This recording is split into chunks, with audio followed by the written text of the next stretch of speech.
Bonjour à vous, Ezoul, il est tout juste 14h03. Merci de nous rejoindre en direct sur les ondes de Radio Alger, chaîne 3. Avez-vous repris le rythme, chères auditrices et auditeurs? Oui, voilà, les vacances de l'hiver sont terminées. Les parents donc ont repris leurs enfants aux écoles, donc collège, lycée. Et pour ceux qui ont des examens, bon courage. En tout cas, je ne sais pas dans quel état d'esprit vous avez entamé cette année, à l'aube de cette nouvelle année, et comment vous êtes. C'est pas facile de faire face à ce monde tumultueux. Mais bon, il y a Garcia Lorca qui disait « Tant que je chanterai, je verrai l'unique étoile qui n'existe pas ». Donc il faut regarder le ciel et se dire que l'avenir sera que merveilleux. Il faut croire au genre humain, n'est-ce pas Siddiq? Siddiq qui est à la technique, Mohamed Oualbi à la réalisation, et le jeune Lefgoum qui est sur les podcasts et les YouTube et le streaming. Voilà, toute une équipe à votre service, Badea Haddad à l'antenne. Nous vous accompagnons dans l'Instant Culture dimanche, lundi et mardi. J'avais le plaisir hier de recevoir Madame Nedjet Redda, qui est toujours un bol d'oxygène parce qu'elle fait des choses, elle organise des choses, elle veut encore avancer. Voilà, longue vie à Nedjet Redda. Et là, on continue. On a le plaisir de recevoir une responsable du Centre culturel universitaire. Elle nous fera le plaisir de nous donner tout le programme qu'organise ce Centre culturel universitaire tout le long du mois de janvier et puis tous les invités qu'ils reçoivent. Et nous parlerons aussi d'une exposition qui est organisée par la Fondation Asla, une exposition qui est dédiée aux Razaouis, qui est dédiée au peuple palestinien.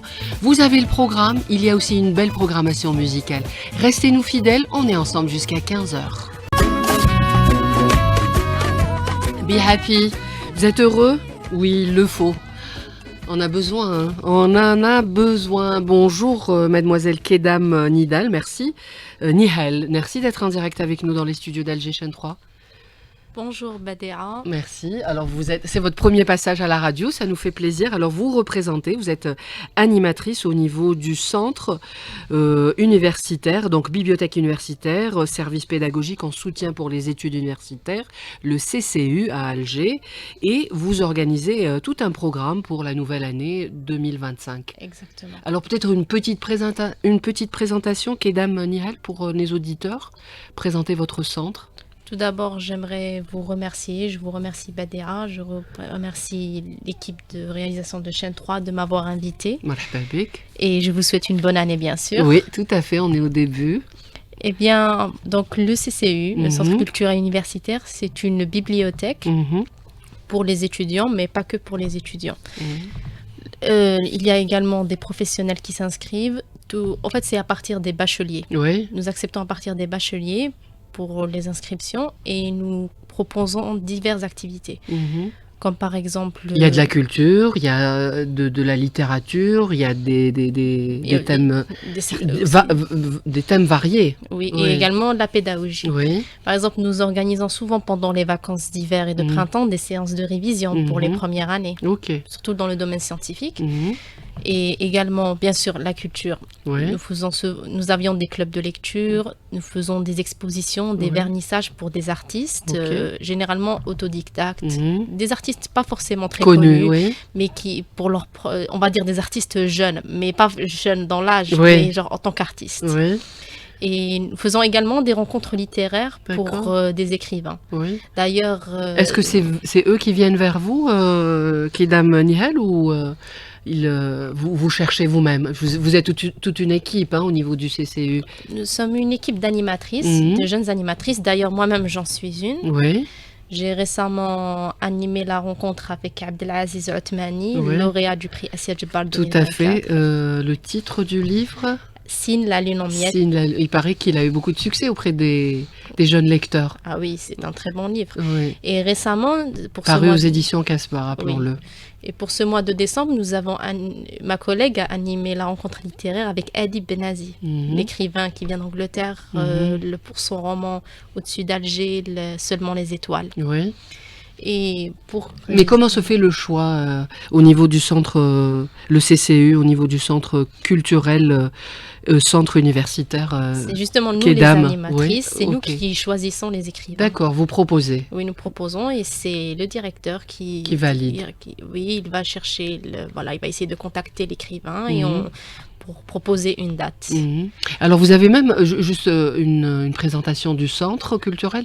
Il est au niveau de la rue Charras. En fait, nous sommes 3 bibliothèques. 3 bibliothèques, oui. Qui dépendent des universités. Non, c'est privé. C'est privé, ok. Donc nous sommes 3 bibliothèques. La plus ancienne, c'est celle de la rue Charras. Elle existe depuis quand même 1934. Elle est plus petite que celle où vous êtes. Celle de la rue Charras. Au niveau des salles, c'est la plus grande. Et il y a toutes les spécialités techniques, tout ce qui est physique, chimie, les spécialités ST, architecture. Elle existe depuis quand? 1934. C'est sûr? Oui. Aussi loin? Mais elle avait un autre nom à cette époque. D'accord. Et ensuite, nous avons ouvert d'autres bibliothèques et le CCU Sciences Humaines qui se trouve en face Jama Rahma, Khalifa Boukhalifa. Il est plus grand? Là-bas, il y a plus les spécialités sciences humaines, il y a psychologie, orthophoniste. Et c'est justement là-bas que nous avons une très belle salle d'exposition. Une belle salle d'exposition et la bibliothèque aussi, elle est pas mal. Oui. Et nous avons le CCU médical. C'est là-bas qu'on a les spécialités médicales, tout ce qui est médecine, pharmacie, biologie. Et également, nous avons les livres, c'est ce qui est déjà le plus important. Nous avons des livres pour les spécialités, les différentes spécialités, ce qui peut vraiment aider les étudiants pendant leur cursus universitaire. Alors, qu'est-ce que vous proposez au niveau déjà de vos bibliothèques comme livres? Qu'est-ce qu'il y a? C'est des romans en dehors des livres universitaires? Oui, nous avons des romans. Nous avons des romans différents universels, qui soient des romans littérature, que ce soit littérature algérienne, littérature maghrébine en général, littérature universelle, des classiques, des contemporains. Également, nous avons histoire, biographie. Et même des revues, voilà. Des revues récentes? Oui, d'accord. Dites-nous, Kedam, alors Nihal, le programme se fait donc tout le long du mois de janvier. Déjà décembre, vous avez eu de belles rencontres, hein, j'ai vu. Est-ce que ça intéresse les étudiants? Est-ce qu'ils sont nombreux à fréquenter cette bibliothèque et ce centre? Alors, ça dépend en fait. Oui, ça intéresse également beaucoup les étudiants, mais chacun par quoi il est intéressé. Certains viennent pour les salles, d'autres pour les livres scientifiques, d'autres pour les romans. Oui. Et justement, quand ils viennent, avec le temps, même s'ils avaient un objectif, ils finissent par s'intéresser à autre chose. C'est justement ça l'avantage. Mais on a une petite idée, est-ce que ça désemplit pas? Est-ce que la bibliothèque est toujours pleine quand il y a les débats? Est-ce qu'on fréquente ce lieu? Oui. On a un bon... Ok. Parfois aussi, ça dépend des périodes. Par exemple, parfois le ramadan, parfois il y a la période des examens. Mais c'est quand même, il y a toujours un public varié. D'accord, public varié. Ils viennent de toutes les universités ou juste... Comment vous communiquez vos informations? Donc, vous avez une page Facebook et une page Instagram. D'accord. Est-ce que il y a combien de suivis? On s'intéresse à ce que vous faites? C'est pas comme si j'avais l'habitude d'entrer pour voir le nombre. Non, mais juste pour avoir une idée, est-ce que le lieu draine le monde? C'est la question que je veux vous poser, Kedam Nihal. C'est-à-dire? Est-ce que vous avez beaucoup de gens qui viennent, les petits jeunes? Est-ce qu'ils s'intéressent à la littérature, au débat? Vraiment, ça dépend. Ça dépend des penchants, honnêtement. Okay. Et là, par exemple, pour les deux jeunes romanciers que vous avez eus, il y avait du monde? Il y avait du monde, mais il y avait des jeunes et des personnes un peu plus âgées. Donc c'était vraiment, comme je vous l'ai dit, le public est toujours assez varié. Oui. Alors par exemple pour le 14 janvier, le programme, vous avez, on commence à partir du 14 janvier, vous parlez d'une conversation artistique avec un peintre qui vient de Constantine. Oui. Il y a des programmes, est-ce que vous pouvez nous en parler, Kedam? Oui, généralement du centre. Donc, généralement, on prépare un vernissage. Comme je vous l'ai dit, c'est au CCU Sciences Humaines. Et pendant ce vernissage, donc, il y a l'exposition des tableaux et la présence de l'artiste où il va pouvoir présenter ses œuvres, se présenter lui-même. Et justement, le public qui vient, il va pouvoir échanger avec l'artiste. D'accord. Donc, c'est quand même un lieu de rencontre aussi. C'est justement le but de nos activités, c'est que des personnes se rencontrent, elles échangent, elles apprennent à se connaître. On favorise beaucoup la communication et la rencontre. D'accord.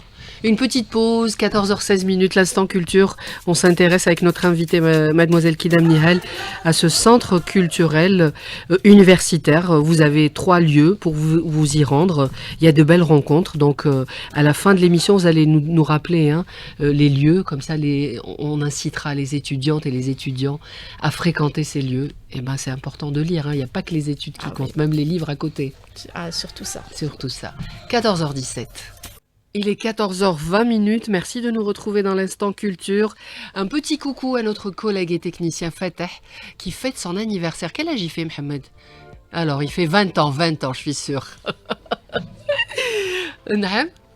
À peu près. Un peu plus, allez. En tout cas, une bonne santé pour notre collègue Fatah et puis beaucoup de belles choses. Pas encore la retraite, il faut rester avec nous.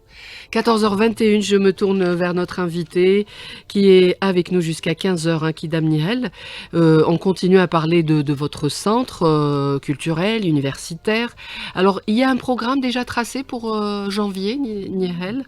Eh bien, nous avons les prochaines rencontres littéraires. Oui. Nous avons celle du mois de janvier avec la dernière parution de Balzac avec Samir Toumi. Oui. Amine, une fiction algérienne. Oui.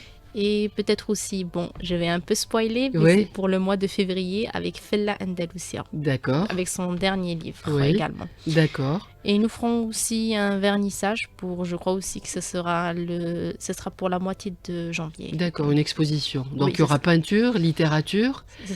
Oui. Voilà. Vous faites aussi des débats, des ateliers? Ça dépend du bénévole, mais généralement, on annonce toujours sur la page Facebook et Instagram. J'ai pas envie de trop spoiler, j'ai envie que les gens découvrent également. Oui. Alors dites-moi, Kidam Nihal, vous avez aussi cette possibilité d'aider les étudiants, parce que vous me dites ils sont là, ils viennent assister au vernissage quand il y a de la peinture, ils viennent assister aux ventes dédicaces, mais aussi vous accompagner pour préparer leur thèse, pour préparer leur lettre de CV. Donc il y a aussi de l'aide qui vient. Tout à fait. Donc, c'est un processus d'accompagnement déjà pour les étudiants de fin de cycle, pour leur mémoire et aussi pour leur article scientifique. C'est au niveau de la structure et les fautes d'orthographe, enfin tout ça. Et également pour le CV et la lettre de motivation pour les jeunes diplômés, les professionnels. Et aussi une autre façon d'aider les étudiants, précisément les étudiants en architecture, on fait parfois des visites guidées dans des musées. Ah, ça c'est bien. C'est très important pour les étudiants en architecture, surtout pour les premières années, afin de découvrir un musée, de connaître la culture, l'art. Et ça les intéresse? Bien sûr. Ok. Et même même visite du Centre national de recherche préhistorique et anthropologique qui est situé au musée du Bardo, vous l'avez fait cette visite. Elle est programmée le 18 janvier. Oui. Voilà. Et donc vous appelez les étudiants et puis il y a un nombre d'inscrits et vous les emmenez avec des explications avec un guide, c'est ça? Exactement. Voilà. Et c'est toujours intéressant parce qu'ils sont curieux, ils posent des questions, ça leur permet d'apprendre. Et même là, nous avons ceux qui viennent ne sont pas forcément seulement des jeunes, parce qu'il y a aussi des personnes un peu plus grandes et ça leur permet d'échanger avec des personnes différentes. Mais qu'est-ce qui intéresse le plus Kidam Nihal, les étudiants au niveau du CCU? Il y a par exemple, vous faites aussi des préparations des activités pour améliorer l'anglais. Oui. Qu'est-ce qui marche le plus? L'étudiant est intéressé par quoi? Généralement, c'est bien les clubs de conversation en français et en anglais. D'accord. Il y a des bénévoles qui se proposent justement pour animer des clubs de conversation afin d'améliorer la langue. Et donc, ils sont plus branchés langue. Oui, surtout l'anglais, précisément l'anglais. Ça les aide également pendant leurs études universitaires, pour ceux qui étudient certains modules en français et également en anglais. D'accord. Et il y a aussi quelque chose qui se prépare pour l'art-thérapie pour tous? Ah, ça, c'était aujourd'hui. Ah, d'accord. Donc, oui, c'est ça, lundi 6, c'est vrai, vous m'avez dit. Vous avez laissé du monde là qui vient? Est-ce que 10 personnes, 15 personnes, comme la salle est pleine quand on fait une activité au niveau du CCU? Ça peut vraiment varier. Parfois, vous pouvez trouver 5 personnes, parfois vous pouvez trouver 10 personnes, des fois vous pouvez trouver jusqu'à 20 personnes. Comment vous communiquez l'information, Kidam Nihal?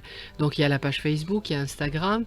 Est-ce qu'au niveau des universités et des campus, vous affichez, vous allez à la rencontre des étudiants? On peut également, on donne des flyers, généralement à côté des universités et tout. Quand un étudiant passe, voilà, on lui donne un flyer, on lui propose de passer au CCU et on lui fait toujours une visite. Et également... il s'intéresse à ce que vous proposez. Oui.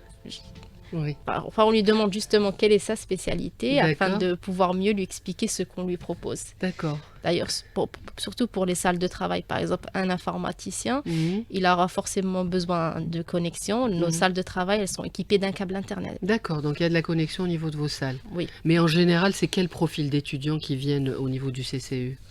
Est-ce que c'est plus des sciences humaines? Est-ce que c'est plus les autres filières? Étant donné que nous sommes 3 bibliothèques, nous avons toutes les spécialités qui viennent, que ce soit médecine, pharmacie, sciences humaines, littérature. Oui, on voit de tout. D'accord, vous voyez de tout. Donc on va dire que les jeunes étudiants, et vous allez nous confirmer, qui d'Amnihel fréquentent les bibliothèques, fréquentent les centres culturels. Et quand Parce qu'on dit le contraire, ils sont que sur leur téléphone. Non, il y a du monde qui vient. Oui. Et justement, quand un étudiant fait sa carte au niveau du CCU, il peut aller dans les autres CCU. Donc, on lui donne accès aux autres bibliothèques. Et la carte d'adhésion est vraiment dérisoire. Hein, je sais que c'est pas très cher. Hein. Pour l'inscription pour un étudiant, c'est 1500 dinars pour l'année universitaire. Et c'est simple, le dossier. Juste une photo et il nous montre son certificat de scolarité ou le badge universitaire. D'accord. C'est donc, il faut... Vous profitez de l'occasion. Est-ce que vous voulez appeler sur les ondes de la chaîne 3 tous ces étudiantes et étudiants à venir s'inscrire? Eh bien oui, sincèrement, je leur conseille de venir. C'est une très belle expérience. Ça l'a été pour moi quand j'étais étudiante. Oui, vous avez fait chimie. Oui. Et vous vous retrouvez à travailler au niveau du centre culturel universitaire. Ça, vous aimez? Honnêtement, j'ai vraiment adoré cette expérience. C'est grâce au CCU que j'ai pu m'ouvrir au monde, j'ai pu découvrir de très belles choses et j'ai pu également améliorer mes soft skills. C'était vraiment une expérience vraiment riche que je ne regrette pas du tout et j'aimerais vraiment que d'autres personnes puissent partager ça et découvrir. C'est important l'échange, c'est ça? Cet espace propose de l'échange. C'est ça. L'échange, la communication, c'est quelque chose qui manque vraiment au niveau des universités. C'est quelque chose qu'on n'apprend pas forcément. On va juste au TD, on ressort, on se voit à peine. Mais des lieux comme ça, on arrive à échanger. C'est ça. Ce que j'aimerais vraiment communiquer aux jeunes étudiants, c'est qu'il n'y a pas seulement que la vie universitaire, ce n'est pas juste les études. C'est également la culture. Les deux vont ensemble. Donc honnêtement, les habidji au CCU, marhaba bih. D'accord. Et ben après, vous allez nous dire les trois, on rappellera les 3 adresses, mais en tout cas, il y a la page Facebook et Instagram. Il est 14h28, on continue, on écoute une bonne chanson, je ne sais pas ce qu'a préparé notre cher réalisateur, et puis juste après, on va du côté de la Fondation Asla. Un peu de Brésil dans la voix de Gilberto Gil, il est 14h32, l'instant culture jusqu'à 15h, on parle à présent de peinture ou plutôt de caricature poignante. Ça se passe au niveau de la Fondation Asla et on a tout de suite par téléphone Camille Asla qui revient sur cette exposition, un arrêt sur des images et vous allez en savoir un peu plus parce que nous aurons aussi l'intervention par téléphone de l'artiste peintre Mostafa Adden. Alors, l'exposition caricature qui est en cours a débuté le samedi 4 janvier. Elle durera jusqu'au 18 janvier. Oui. Elle a été organisée sur l'initiative de Rachid Jellel, qui est un ami artiste, artiste plasticien. Donc, en fait, on avait organisé un café littéraire autour d'un livre de l'auteur Akli Ourad, qui s'appelle « De Londres à Jérusalem, terreur promise ». Tout à fait, que j'ai reçu dans l'émission L'Instant Culture. Exactement. Un très beau livre. Un très beau livre, un témoignage de sa vie, de son séjour en Cisjordanie occupée. Et donc, Rachid Jellel devait illustrer cet événement avec des dessins de presse, toujours en relation avec la souffrance du peuple palestinien. Et donc, l'idée est venue de là. Il a discuté avec M. Adden, Mostafa Adden, pour imaginer une exposition de leurs caricatures, toujours dans le même thème. D'ailleurs, le thème, c'est Free Palestine. C'est pour exprimer un peu le soutien et et donner un regard artistique pour aider un peu cette cause à sensibiliser un peu plus les gens, en fait. À ce génocide. À ce génocide qui est pratiqué actuellement. C'est un sujet d'actualité et on pense qu'il y a qu'on devrait faire beaucoup plus d'événements autour de cette question de la Palestine. C'est votre premier, c'est le premier événement de la Fondation Asla de la nouvelle année 2025. Kamil Asla. Oui, c'est le premier événement. En fait, on essaye d'organiser chaque 3 semaines, un mois, une exposition d'art plastique, de photos, de caricatures, de dessins. On essaie aussi de faire des rencontres littéraires avec différents auteurs. D'ailleurs, on accueille ce samedi 11 Adib Benaziz, qui va nous présenter son livre. Donc on essaye toujours de créer des événements toujours culturels. Et de s'adapter à l'actualité, je dirais, Kamil. Exactement, exactement. On va souvent aussi là pour essayer de repérer de nouveaux auteurs. On essaie de donner la chance à de jeunes artistes, parce que la Fondation, son premier but, c'est de promouvoir la culture et l'artiste algérien. Et dites-moi, comment a été reçue l'expo proposée par Djellal Rachid et Addan quand il y a eu le vernissage? Comment elle a été reçue? Il y avait beaucoup d'artistes, beaucoup d'amis artistes qui ont fait le déplacement. Il y a eu des journalistes, Del Watan, bien sûr la chaîne 3. Et c'était une exposition qui a touché beaucoup de jeunes, c'est-à-dire les jeunes étaient vraiment touchés, même les passants, c'est-à-dire les gens voyant le thème, le drapeau palestinien, etc., rentrer d'eux-mêmes, c'est-à-dire l'entrée est libre.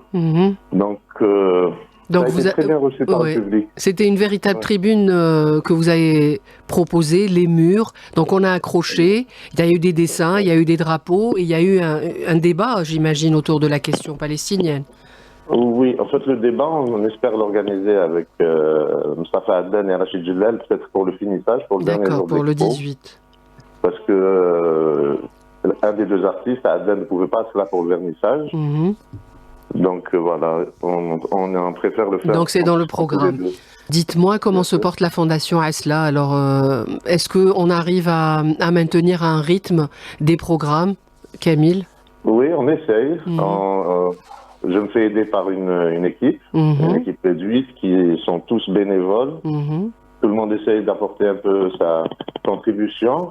La Fondation, si vous connaissez un peu l'histoire, a été créée en 1994, suite au décès de mon oncle Ahmed et son fils Alaba. Bien sûr qu'on la connaît. Elle a été créée par Anissa Asla et un groupe d'artistes et de professeurs de l'École des Beaux-Arts d'Alger. Et depuis, c'est géré un peu par la famille, par les artistes. Oui, est-ce que c'est depuis 1994, est-ce qu'on arrive à se maintenir? Est-ce qu'on arrive à essayer de s'adapter, à être sur... C'est pas évident, c'était la question. Vous arrivez quand même? C'est vrai que c'est pas évident parce que d'abord on est une association à but non lucratif, donc on travaille que sur sponsoring. On essaye d'être économe en fait pour essayer de faire plus d'événements avec les moyens qu'on a. Et depuis quelques années, on essaie de donner un nouveau souffle, toujours aidé par des artistes, par des photographes, par des amis de la culture algérienne, des journalistes notamment. D'autant plus que vous avez quand même un bel espace, Kamil, je dirais. Hein. C'est vrai, c'est un espace de la Wilaya qu'on a eu en 1994, qui est à Pignon-sur-Rue, il est au 29 boulevard Zéro Youssef. C'est en même temps le siège et en même temps on l'a transformé en une sorte de galerie. Et voilà, on essaie d'accueillir le maximum des événements artistiques. Alors dites-moi, est-ce qu'il y a une projection pour 2025? Donc il y a cette expo, vous l'avez démarrée, elle va durer jusqu'au 18 janvier. Est-ce qu'il y a des prévisions pour la nouvelle année? On a un petit programme en fait. Je vais essayer de vous donner juste quelques grandes lignes. On a une expo qui vient juste après du jeune Walid Tigiwa, Walid Tig sur les réseaux sociaux. C'est un jeune qui se lance, qui est très intéressant, il fait un très bon travail, il fait de la peinture sur toile, et c'est assez sympathique. Donc il y a un groupe de jeunes aussi qui l'accompagnent, qui vont nous proposer aussi des événements artistiques, probablement musicaux. On a aussi 2 ou 3 cafés littéraires qui arrivent là. D'accord. Donc celui du livre de Zahar El-Tar, Annie Greco. Oui, Anna autour Grecki. de sa vie. Anna Grecki, pardon. Et il y a aussi le livre de Semir Toumi, édition Balzac, qui va être présenté en fin du mois de janvier. Ok. Voilà, donc voilà, il y a un programme. Alors, est-ce que vous lancez un appel à travers les ondes? Donc, elle est ouverte, votre galerie et votre fondation Asla est ouverte à tous les jeunes. Exactement. Jeunes artistes. Jeunes artistes ou même moins jeunes. Les adhésions sont toujours ouvertes. On essaye de maintenir une sorte de permanence, plutôt en fin de journée, de 15h à 19h, à 18h. Et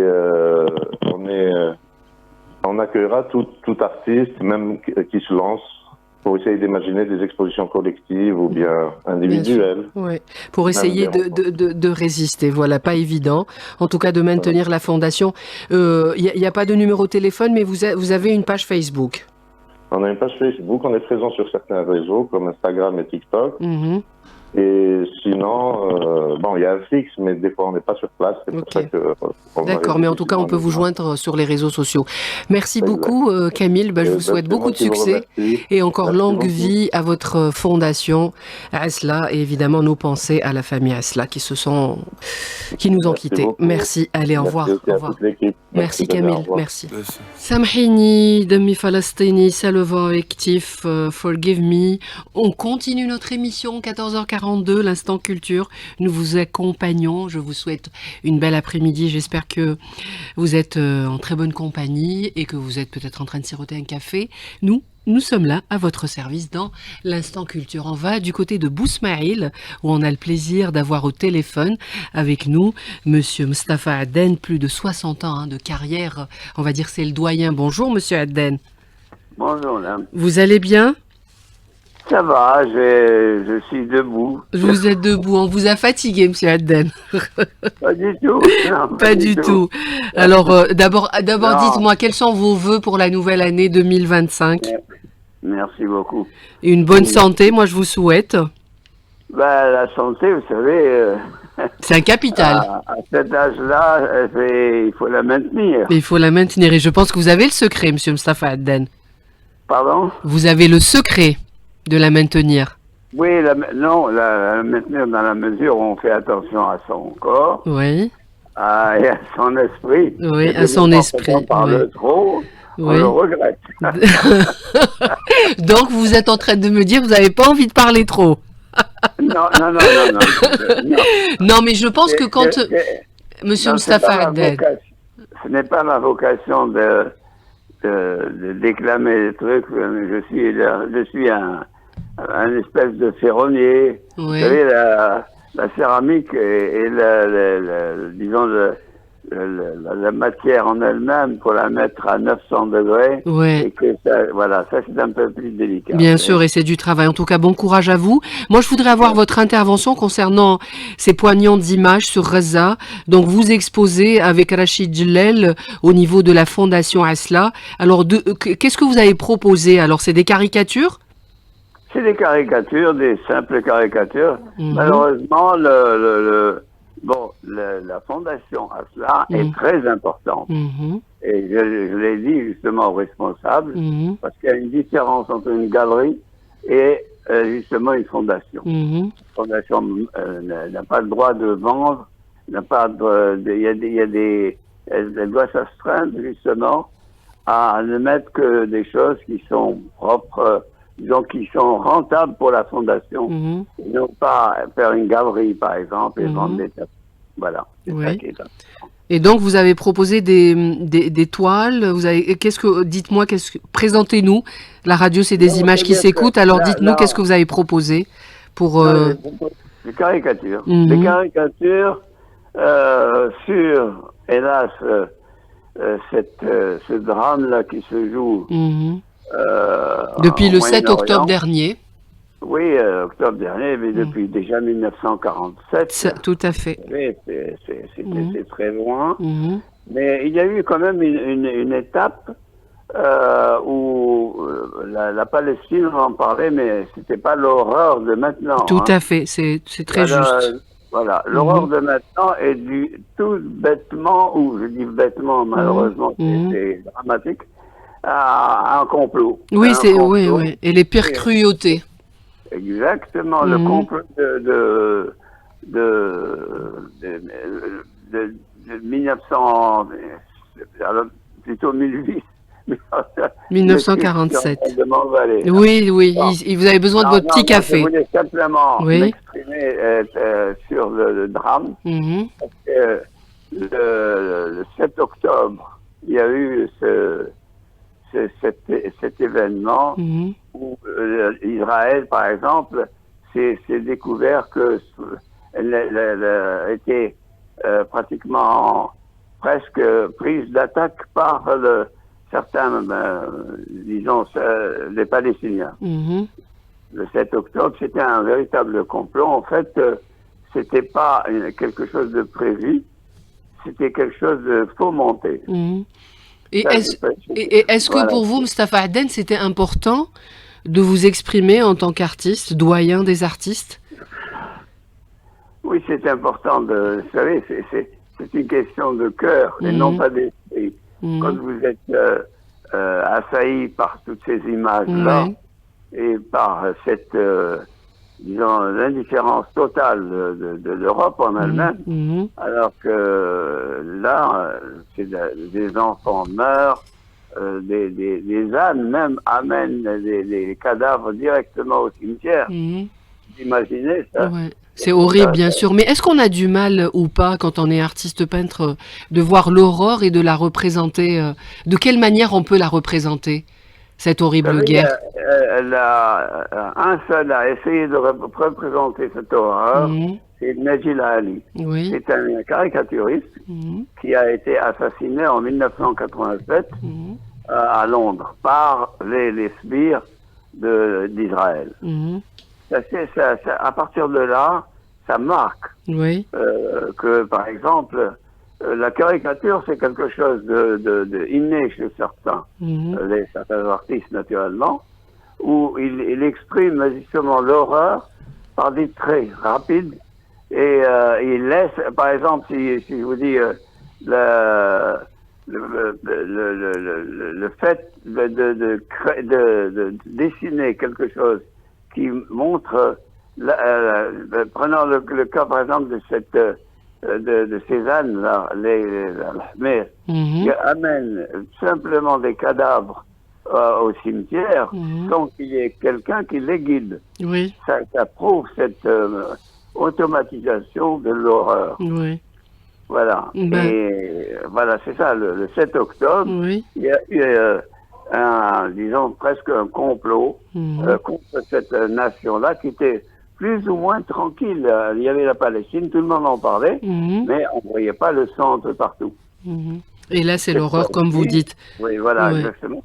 Avec un boucher comme c'est Netanyahou, là, qui est pour sauver, justement, se sauver de la justice, sa propre justice, parce qu'il avait remonté il avait, disons, essayé de voler même son propre pays. Il a créé cette fameuse attaque contre cette communauté qui ne demandait qu'à vivre. Alors, est-ce que l'art nous permet, donc vous dites, Monsieur Adden, que c'est pour la lecture de ce que vous avez proposé lors de cette expo, vous dites, selon vous, c'est emprunter un raccourci pour interpeller le visiteur en cherchant une émotion. Oui, il n'y a pas un autre moyen, vous voyez, c'est-à-dire que trouver une fondation comme cela, c'est très important. Et vous savez, vous donnez le meilleur de vous-même. Est-ce que les gens vous comprennent ou pas? En général, ils comprennent l'effet de la caricature. Vous savez, la lecture d'une caricature, c'est des dessins qui ont une vocation d'ouvrir l'esprit de quelqu'un. De l'interpeller, je dirais. Pardon? De l'interpeller.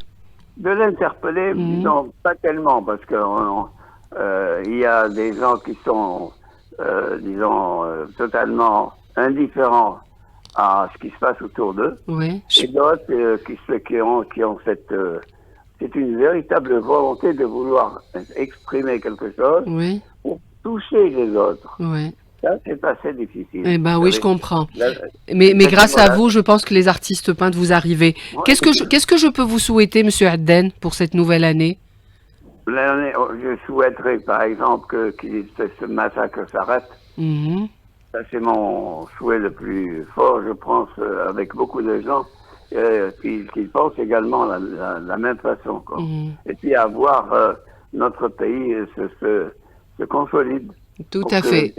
Oui. Et moi, je vous souhaite beaucoup de. Il y a une expo en préparation ou quelque chose? Vous savez, à cet âge-là, on ne prépare pas. On se soumet. Oui, Monsieur Moustapha Adden, on va dire que vous êtes jeune. On va pas dire à cet âge-là. Je souhaiterais, mais vous savez, la jeunesse vient. On garde sa jeunesse dans la mesure où on fait attention à son corps, ou encore on a un peu d'esprit pour se dire En tout cas, moi, je vous souhaite une bonne santé et beaucoup de création.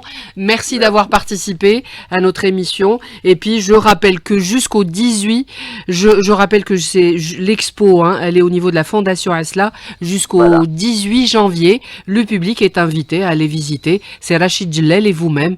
Merci pour votre intervention. Voilà. Je voudrais ouvrir une petite parenthèse. Rapidement. Cette exposition-là parte sur Constantine, Oran, par exemple, et les autres wilayas d'Algérie. Voilà. Ben, vous avez raison, que tout le monde puisse voir partout. Voilà. Merci bien. Et puis, je vous souhaite encore beaucoup de belles choses. Il est 14h52. Merci à vous, Moustapha Adden. Au revoir. En direct de son atelier du côté de Bousmaïl.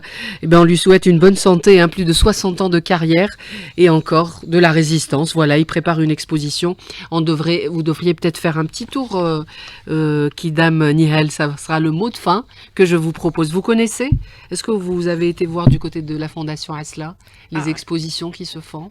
Je n'y suis jamais allée, mais ce serait un plaisir justement de découvrir. Eh ben voilà, ça serait l'occasion. Dites-moi un mot, les 3 adresses, comment on peut s'inscrire et à quel moment on peut venir pour assister à vos débats culturels, à vos débats littéraires, au vernissage que vous proposez au niveau du centre culturel universitaire. Alors déjà, pour ceux qui souhaitent découvrir le centre culturel universitaire, déjà, vous pouvez nous retrouver sur nos réseaux sociaux Facebook et Instagram. On met CCU, donc en majuscule? Oui, CCU en majuscule Alger. Ok. Et où vous pouvez nous trouver exactement, il y a le CCU de la rue Charras, au niveau de la rue Charras. Il y a celui en face la mosquée Al-Rahma. Et le CCU Sciences médicales qui se trouve à côté du lycée Omar Hassam. Et s'il y a des écrivains qui souhaitent présenter leurs œuvres ou des artistes qui souhaiteraient exposer, il suffit de se présenter au niveau du CCU de la rue Charras ou de nous contacter par mail ccuhamani@gmail.com. Répétez-le. ccuhamani@gmail.com. D'accord. Et je vous invite à venir au vernissage Métamorphose chromatique qui se tiendra au CCU Sciences humaines le 25 janvier à 15h. C'est qui propose cette expo? Elle s'appelle Menaline. D'accord, ça a l'air d'être bien. Donc, venez découvrir. Ouais. Et l'entrée est gratuite, c'est toujours important de le dire, pour les expositions et les débats. Justement, j'allais le dire, c'est entrée libre. D'accord. Et aussi pour la rencontre littéraire avec Semir Toumi le 18 janvier, ce sera au niveau du CCU Sciences Techniques, donc la rue Charras. D'accord, merci pour tous ces rendez-vous. Et puis, je souhaite beaucoup de monde au niveau de votre espace, étudiantes et étudiants et même les autres. C'est ouvert à tout le monde. Oui, c'est... Merci beaucoup, Kidam Nihel. Je rappelle que vous êtes animatrice au niveau du CCU, du Centre culturel universitaire. Merci à Mohamed Toualbi qui a réalisé l'émission. Et puis, merci à Moustapha Adden. Merci à notre invité Kamil Asla qui est intervenu par téléphone. Et puis, moi, je vous donne rendez-vous demain, si vous le voulez bien. Et je l'espère que vous le voudrez bien être parmi nous à partir de 14h. On parlera de théâtre demain. Soyez au rendez-vous, Yemnash.